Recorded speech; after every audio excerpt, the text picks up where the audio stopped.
Guys, demo namin sa inyo another Hilux 2024. Ito, in-upgrade natin siya. JCL projector fog light. Ito, in-upgrade natin para lumakas yung ilaw. Yung mga Toyota na mahina yung ilaw, ito yung nire-recommend namin sa inyo para lumakas yung ilaw. So JCL projector fog light. Ito yung marami kaming demo.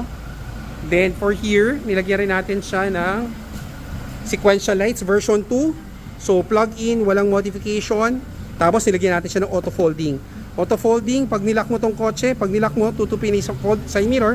Pag inalock mo, bubukas siya. So nilagyan rin natin siya. Nilagyan natin ng injection type rain visor. Ito yon. Tapos nilagyan natin siya ng door seal version 2 para hindi magasgas. Bagong-bago yung kotse. Protection yan para hindi natin magasgas yung mga sapatos. Pag umaakyat, ito yung protection yan para hindi natin masira. Tapos nilagyan natin siya ng Ultra HD Pro. Ito yung with voice command. Ito yung pinakamalino naming camera.